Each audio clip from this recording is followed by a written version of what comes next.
राज और पूजा एक साथ पढ़ाई करते थे। वह दोनों एक अच्छे दोस्त थे। राज मध्यम वर्ग परिवार से था, लेकिन पूजा एक बहुत ज्यादा अमीर घर की लड़की थी। दोनों साथ में पढ़ाई करते थे और साथ में कॉलेज पढ़ने के लिए जाया करते थे।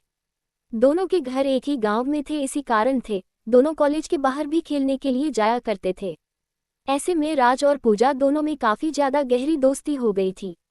दोनों में काफी ज्यादा मित्रता होने के कारण दोनों एक अच्छे दोस्त बन गई थी। लेकिन दोनों में आपसी में कभी प्यार की बातें नहीं हुआ करती थी, मतलब कि कभी दोनों एक दूसरे को ज़ाहिर नहीं किया था कि वह एक दूसरे को प्यार करते हैं। धीरे धीरे इनकी दोस्ती और गहरी बनती गई और इन दोनों को दोनों के साथ रहने की आदत हो चुकी थी और दोनों कभी भी अलग नहीं रह सकते थे। धीरे धीरे राज को पूजा से बेइंतहा प्यार हो गया था, लेकिन पूजा को इस बारे में नहीं पता दे। पूजा हमेशा चाहते थे कि वह एक अमेरिका तथा विदेश में रहने वाले लड़के से शादी करेगा जो बहुत ज़्यादा अमीर होगा। लेकिन राज एक मध्यम वर्ग परिवार से था, इसी कारण से पूजा की ध्यान राज पर नहीं गया। पूजा हमेशा से ही चाहते थे कि हमें अमेरिका में रहने वाले लड़के जो बहुत ज़्यादा कमाते हैं, मैं उन्हीं से शादी करूंगी और उनके साथ पूरी जिंदगी भर खुश रहूंगी। धीरे धीरे समय बीतता गया। पूजा की शादी की उम्र हो चुकी थी। उनके माता पिता जी हम लड़के ढूंढने की तैयारी कर रहे थे। जैसे ही एक दिन पूजा राजा कहता है कि मेरे पिताजी तथा माताजी मेरे लिए लड़का ढूंढने का प्रयास कर रहा है, तो उसके बाद हर राज के पैरों तले जमीन निकल गई, क्योंकि राज भी पूजा से बेइंतहा प्यार करता था। लेकिन राज पूजा के मन के बात को जानता था चित्र से कि हुआ क्या चाहती है, और पूजा तो हमेशा से ही अमीर लड़के से शादी करने के लिए चाह रहे थे। ऐसे में अगर राज अभी तो पूजा से शादी नहीं हो सकती थी, इस कारण से हुआ चुप ही रहा, और जो हो रहा है उसे धीरे धीरे जैसे ही उनके माता पिता जी ही लड़का ढूंढने का प्रयास करने लगा था, वैसे ही एक अमेरिका से लड़का आया था शादी करने के लिए, जिसका नाम पीयूष था। बहुत ज्यादा अमीर घर का लड़का था। वह अमेरिका में जॉब करता था और उसकी महीने की कमाई तकरीबन $500 प्रति घंटा थी। जैसे जैसे शादी के बाद भी चलता गया, वैसे वैसे राज की जिंदगी खराब होने लगी थी। वह अपने आप में किसी भी चीज पर ध्यान नहीं देता था, साथ ही पढ़ाई लिखाई पर भी ध्यान नहीं दिया करता था। राज को पूजा के जाने का गम सताने लगा और वह चाह कर भी इस बात को नहीं बोल सकता था कि राज पूजा से शादी करेगा, क्योंकि राज के पास से अपनी हैसियत नहीं थी जितनी हैसियत के लड़के के बारे में पूछा आपसे सोचा करते थे और रात को भी बताया करते थे, युवा कितनी हमें लड़के से शादी करेंगे। होने दिया। धीरे बात फाइनल होने लगी थी शादी की। पूजा और राज के बारे में काफ़ी लोगों की बहुत ज़्यादा पता था कि ये दोनों हमेशा साथ में रहते, हो सकता है दोनों की शादी एक साथ हो। उसके बाद एक दिन पूजा राज कहती है कि मेरी तो शादी होने वाली है, क्या तुम अपनी शादी नहीं करोगे?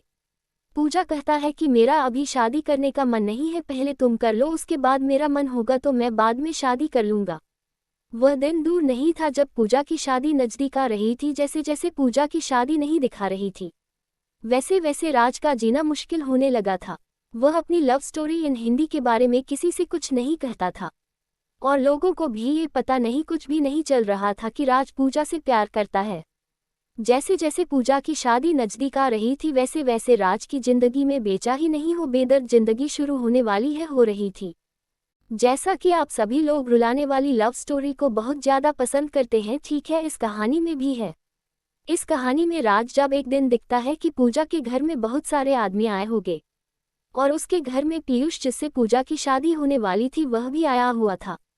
जितना देखते हैं राज सब कुछ समझ गया कि पूजा की शादी फिक्स होने वाली है, और राज मन ही मन अपनी औकात पर पछतावा कर रहा था कि अगर मेरे भी औकात होती है ज़्यादा पैसों की, ज़्यादा अमेरिकी, तुम्हें भी पूजा जैसा नहीं कर सकता था।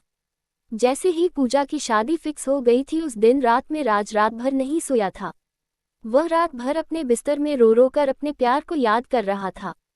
राज सोच रहा था कि मैंने प्यार में किया तो ऐसा प्यार किया कि नहीं उसे बता सकता हूँ और ना ही उससे शादी कर सकता हूँ।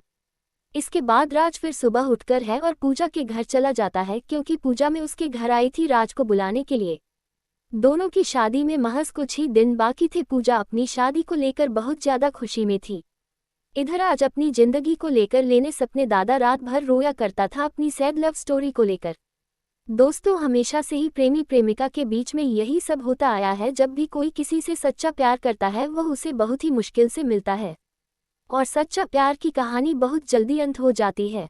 तो पूजा की शादी होने ही वाली थी। राजेश की तैयारियों में बिजी था।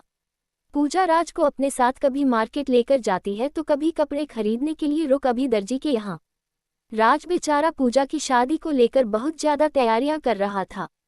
साथ ही है राज को मन ही मन बहुत ज्यादा उदास भी रह रहा था कि उसकी जिंदगी में से पूजा जाने वाली है।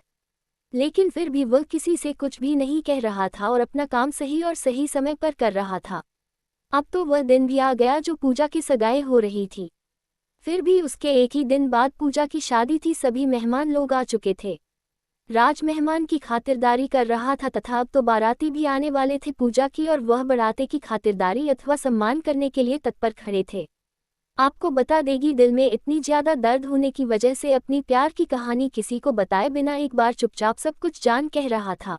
अब तो पूजा की शादी हो गई थी। पीयूष बस के साथ घूमने फिरने के लिए तथा हनीमून मनाने के लिए कहीं दूर जाने वाला था।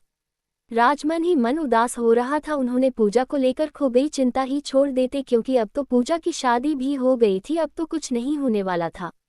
पीयूष और पूजा दोनों साथ में घूमने के लिए चले जाते हैं। दोनों साथ में जब घूमने जाते हैं, एक मॉल में शॉपिंग करने के लिए जाती है पूजा और पीयूष दोनों। जैसे ही मॉल में शॉपिंग करने के लिए अंदर जाती है तो पीयूष को किसी प्रकार का काम लग जाता है। वह कहता है कि तुम गाड़ी लेकर अपने घर चले जाओ, मैं काम कर कर घर वापस आ जाऊंगा। जैसे ही गाड़ी लेकर पूजा घर आ रही थी तो गाड़ी में ही फिर उसका मोबाइल छोड़ गया था। उसके मोबाइल में एक लड़की का फोन आ रहा था जिसका फोटो भी उसके कॉलर आईडी पर लगा हुआ था। वह लड़की तो नहीं ज्यादा सेक्सी थी, नग्न अवस्था में फोटो लगा हुआ था। ये देखकर पूजा को गुस्सा आ गया और उन्होंने सोचा कि यह कौन लड़की है जो मेरे पति को फोन करती है। पूजा गुस्सा से फोन उठाती है। वैसे ही फोन उठता है, उधर से आवाज आती है, जानू तुम कहाँ हो? लग रहा है मुझे छोड़कर कहीं चले गए हो या तुम्हें कोई दूसरी मिल गई है। अब तो तुम मुझे फोन भी नहीं करते हो। ये देखकर पूजा को बहुत ज्यादा गुस्सा आ जाता है। हुआ फोन काट देता है। जैसे ही पूजा फोन करती है वह बहुत ज्यादा गुस्से में होती है। वह गाड़ी इधर उधर और बहुत ही स्पीड चलाने लगती है। गाड़ी स्पीड चलाने के क्रम में उसके सामने एक बहुत बड़ी गाड़ी आती है और पूजा गाड़ी को कंट्रोल नहीं कर पाती है और उस गाड़ी में जाकर टक्कर मार देती है। पूजा जैसे ही गाड़ी को टक्कर मार दी है वह बेहोश हो जाती है। अब तो पूजा की बहुत ज्यादा हालत खराब हो गई थी। उसके दिमाग से बहुत ज्यादा खून निकल रहा था, मतलब उसके सर में चोट लगी थी। चोट आई है, पूजा के दिमागी हालत सही नहीं है। हो भी सकता है ये पूजा को अब कुछ याद भी ना आए, और याद आने में कितना दिन लग जाए ये कह भी नहीं सकते हैं। उस समय तक अब तो पीयूष हॉस्पिटल आ चुका था। डॉक्टर की यह बातें सुनकर पीयूष कहता है कि अगर इसे याददाश्त नहीं आएगी तो मैं इससे नहीं रखूंगा। अगर इसकी स्वास्थ्य सही नहीं रहेगी तो यह मेरा कौन सा काम आएगी। इससे बेहतर होगा कि मैं कोई दूसरा शादी कर लूंगा, आप अपना बेटे को देख लीजिए। ये बात पीयूष कहता है पूजा के माता पिता से। लेकिन पूजा के माता पिता भी इन सभी बातों को नहीं बोलना चाहते थे, नहीं सुनना चाहते थे, क्योंकि उसके बेटे की तबीयत